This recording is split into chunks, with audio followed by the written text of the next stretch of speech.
Este é o Podcom MPC, uma iniciativa da comunicação do Ministério Público de Contas brasileiro.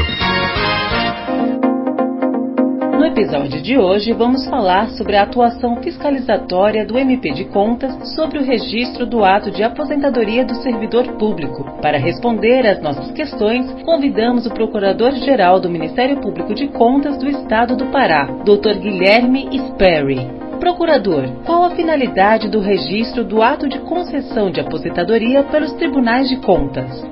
Primeiramente, eu gostaria de agradecer o convite de participar do programa e louvar a iniciativa deste podcast. Sem mais delongas, eu gostaria de diferenciar a temática de aposentadoria que os tribunais de contas desenvolvem. No âmbito dos tribunais de contas, são analisadas as aposentadorias dos servidores civis e militares. Que tipo de servidores? Os servidores efetivos ou os chamados vitalícios. Para quem não sabe, servidor vitalício, e aqui eu estou chamando de servidor no sentido amplo, tá? Servidor vitalício daquele que serve ao público, porque seria o servidor vitalício o membro, que nós comumente chamamos de membro, ou seja, os magistrados, que são os membros da magistratura, promotores, procuradores, os membros do Ministério Público, a quem chamamos de membro. Mas, em última análise, todos são servidores públicos civis. Então, servidor público civil é um grupo, outro grupo, servidor público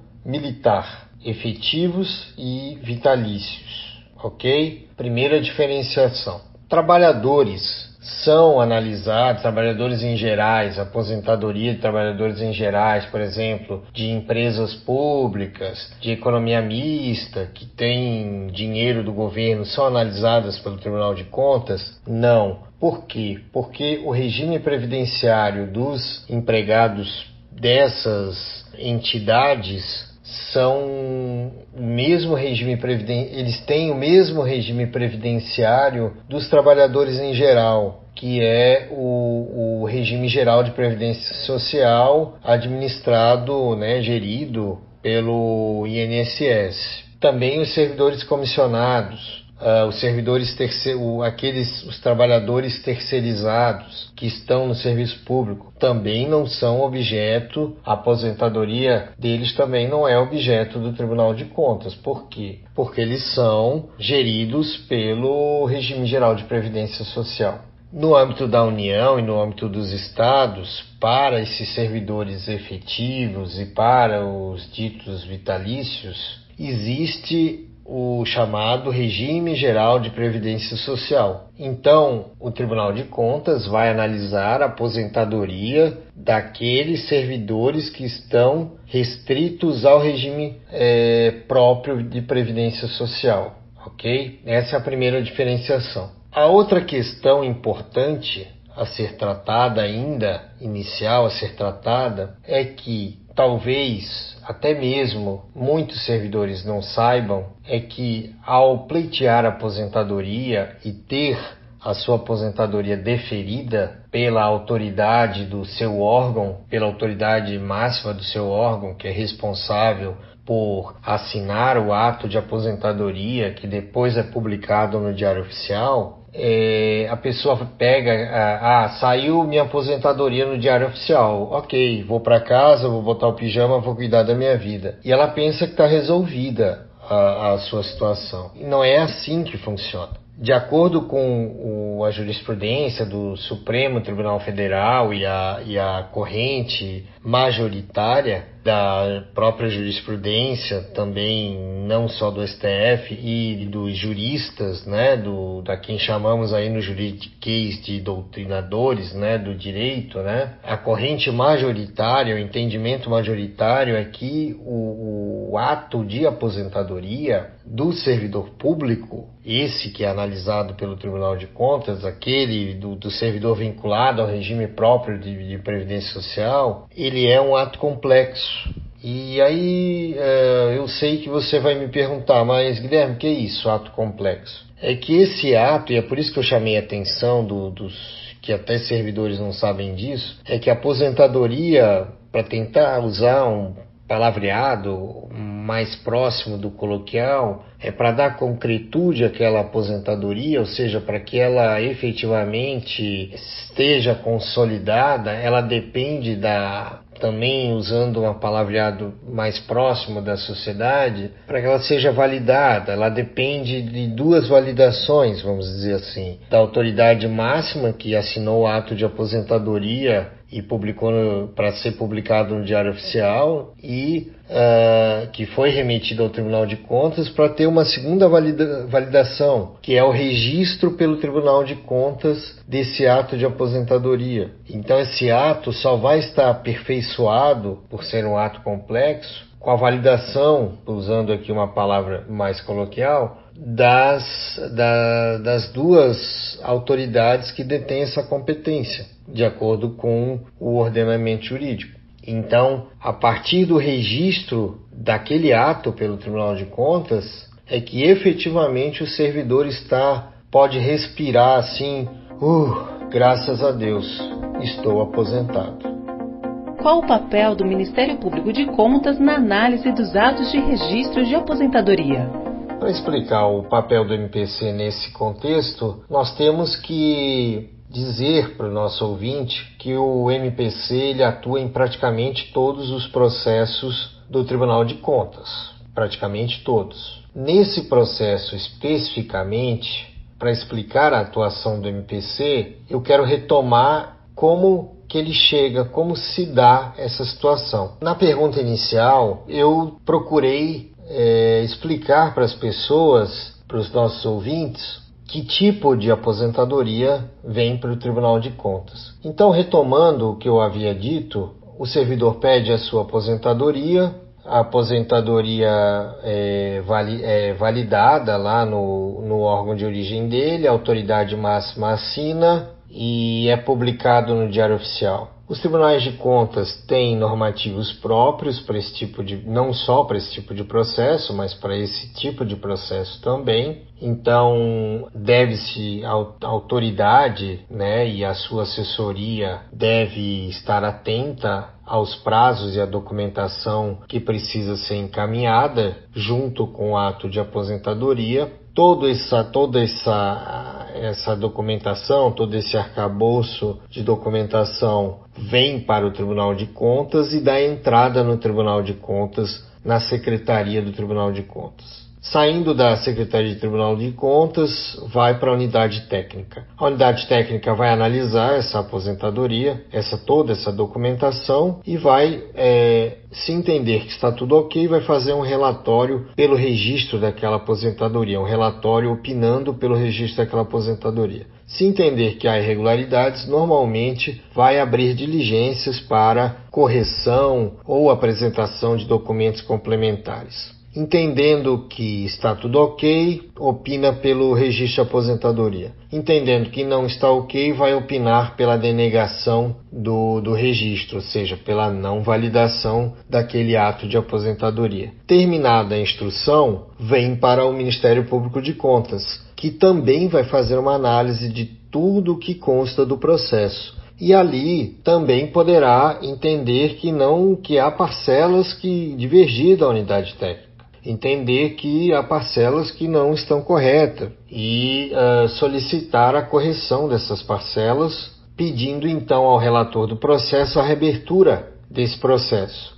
Entendendo o relator que o procurador tem razão, ele vai determinar a reabertura do processo para se colher as justificativas ou que se o órgão entender que está correto o pleito do Ministério Público de Contas, já inclusive fazer a alteração do ato de aposentadoria inicial. Vindo corrigido ou não o ato, o Ministério Público de Contas vai fazer um parecer pelo deferimento do registro ou pelo indeferimento do registro, conforme o caso. Esse parecer segue então para o relator do processo, que vai analisar a manifestação da unidade técnica, o relatório da unidade técnica e o parecer do Ministério Público de Contas. E com base na documentação, na opinião da unidade técnica, na opinião do Ministério Público de Contas, o relator do processo vai então fazer um voto e vai submeter esse voto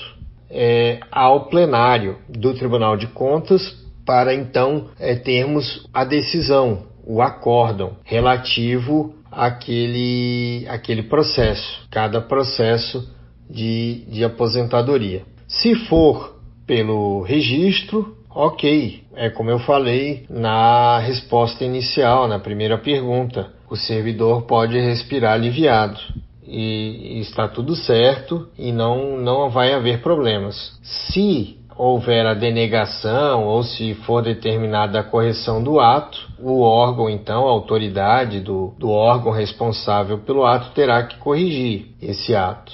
E caso sequer tenha preenchido os requisitos para aposentadoria, esse servidor vai ter que retornar à ativa e voltar a trabalhar.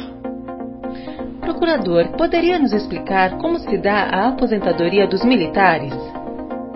Essa questão dos militares é interessante de ser explicada. Os militares, quando, via de regra, irão sair da ativa, eles vão para o que é chamado de reserva. Quando eles estão nessa dita reserva, é feito esse ato, que o militar vai para a reserva, eles não estão mais na ativa. Porém, é muito comum, principalmente no âmbito dos estados, que essas forças militares, como se aposentam muito cedo, sejam utilizadas, sejam convidadas, ainda que na reserva, sejam convidadas para projetos específicos. Então eles retornam, tiram o pijama e retornam. Enquanto estão nesse período de reserva, eles não são mais da ativa, mas podem eventualmente vir a ser chamados, convocados para algum projeto específico e voltam então a desempenhar suas atribuições. Quando atingem uma determinada idade, eles então são reformados. A dita reforma do militar seria equivalente então à aposentadoria definitiva.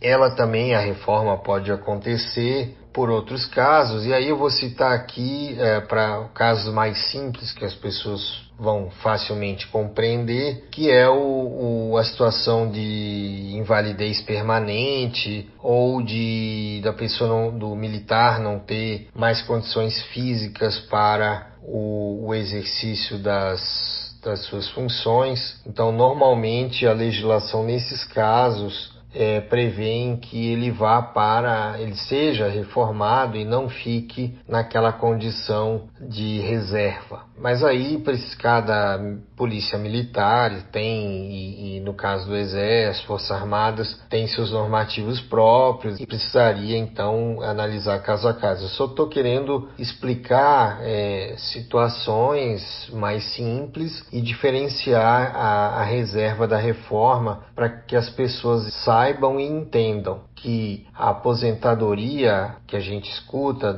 a pessoa pensa assim, me aposentei e botei o pijama, tanto na iniciativa privada ou no servidor civil, seria no âmbito militar o que nós chamamos de reforma. Outra questão seria se existe contraditório e ampla defesa nesse tipo de processo. Essa pergunta do contraditório e da ampla defesa é uma pergunta bastante polêmica. Eu vou explicar por quê. Com relação a essa temática, recentemente, o Supremo Tribunal Federal, no recurso extraordinário 636553, lançou o tema 445 e fixou repercussão geral na tese de que, passados 5 anos da chegada do ato de aposentadoria ao Tribunal de Contas, teria-se que aplicar o princípio da segurança jurídica e eventuais parcelas indevidas não poderiam mais ser corrigidas. Antes dessa questão ser fixada, desse entendimento ser fixado pelo STF, se entendia que, passados 5 anos contados da chegada do ato ao Tribunal de Contas, sem que tivesse sido analisado, e julgado, se entendia então que deveria se abrir o contraditório e a ampla defesa. Acredito que esse é o motivo dessa pergunta. Portanto, o tema 445, a tese fixada pelo Supremo Tribunal Federal, põe por terra o contraditório e a ampla defesa nos processos de registro, dentre os quais os de aposentadoria. E até para explicar, processo de registro que a gente fala no juridiquês são os processos de aposentadoria, reforma e pensão. Então, transcorrido esse prazo de 5 anos, não há que se falar mais em contraditório e ampla defesa nesses processos, incluindo o de aposentadoria, porque há também um entendimento já de muitos anos do Supremo Tribunal Federal de que os processos de registro não teriam o contraditório. Esse contraditório ocorreria após o transcurso desse prazo. Então agora temos 2 cenários. A irregularidade existe, é detectada antes dos 5 anos, é mandado corrigir e não há contraditório. Segunda situação, a irregularidade existe, porém passaram mais de 5 anos, eu não abro mais o contraditório, porque pelo tema 445 eu não posso mais fazer, e sou obrigado, com base na segurança jurídica, a validar aquela situação que não estava correta conforme o ordenamento jurídico. Falei que a decisão era polêmica porque certamente muitas pessoas não devem ter concordado com esse entendimento, porém, por ser repercussão geral, os magistrados estão, de certa forma, ou para não dizer integralmente, com a sua capacidade de decidir inviabilizada. Então, gostemos ou não, essa é a minha opinião, entendendo de que doravante não há mais contraditório nesse tipo de processo. E aí vale também mais um comentário, porque se o ato estiver correto, não há razão para se fazer contraditório. O ato está correto, vai ser validado, ok. Se só há motivo para contraditório ou para abertura para explicações quando há problema no ato de aposentadoria ou no ato de pensão ou no ato de reforma. É por isso que se abre o contraditório.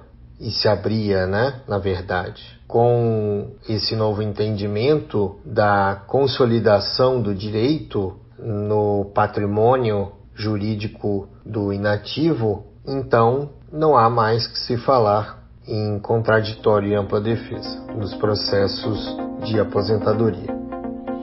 Procurador, qual o prazo para registro do ato de concessão de aposentadoria? Eu não gostaria de falar em prazo específico para análise dos atos de aposentadoria, porque assim como os tribunais do Poder Judiciário, os tribunais de contas são abarrotados de processo. Além disso, muitas vezes o ato de aposentadoria demora muitos anos para chegar para o Tribunal de Contas, porque há demora no órgão de origem e no órgão previdenciário para o envio das documentações ao Tribunal de Contas, para que então se inicie o processo de registro daquele ato de aposentadoria, se inicie a análise. Há uma demora grande, porque também há um volume muito grande na origem, para o encaminhamento desses atos ao Tribunal de Contas. A mudança por meio do tema 445, essa mudança na jurisprudência do STF, faz com que nós devamos ter ainda mais cuidados quanto ao prazo limite, que agora é de 5 anos. Portanto, o julgamento, eu diria que o julgamento do processo que analisa, né, o ato de aposentadoria, o registro do ato de aposentadoria, deve se dar com uma margem de segurança para evitar a consolidação de direitos indevidos, por mais meritória que seja a tese fixada pelo STF. Concordemos ou não, é o entendimento que está posto e que nós necessitamos conviver. Então, o que eu diria é que nós precisamos estar atentos a essa mudança de paradigma para que esse tipo de processo seja julgado preferencialmente com uma margem de segurança anterior ao prazo fixado pelo Supremo e nós tenhamos uma efetividade na análise desse tipo de processo. Caso contrário, poderemos estar aí validando gastos indevidos e muitas vezes excessivos que os estados e a União e os municípios aqueles que tenham um regime próprio, terão que arcar, né? É importante uma último ensinamento, o regime próprio de Previdência Social, que eu expliquei logo lá no começo. A União tem o seu, os estados cada um tem o seu, e alguns municípios têm regime próprio de Previdência Social. Não é algo muito simples de se ter, a legislação evoluiu nos últimos anos, precisa demonstrar capacidade atuarial, enfim, cada vez mais difícil para os municípios terem regime próprio de Previdência Social. Então, eu acho que eu consegui, nesse curto espaço de tempo, trazer um pouco de ensinamento sobre esse tema. Tentei ao máximo ser didático, utilizar o mínimo do juridiquês. Nem sempre a gente consegue escapar dos termos jurídicos, mas eu procurei ao máximo me esforçar para que as pessoas pudessem compreender o que estamos tratando. Eu fico mais uma vez lisonjeado e agradecido por ter participado do programa, desse podcast, desejando a todos que tenham um ótimo dia, uma ótima tarde, uma ótima noite, conforme o horário que você esteja nos acompanhando e nos ouvindo. Um forte abraço a todos. E esse foi o Podcom MPC de hoje. Agradecemos imensamente a participação do Procurador-Geral do Ministério Público de Contas do Estado do Pará, Dr. Guilherme Sperry. Este é o Podcom MPC, uma iniciativa da comunicação do Ministério Público de Contas brasileiro.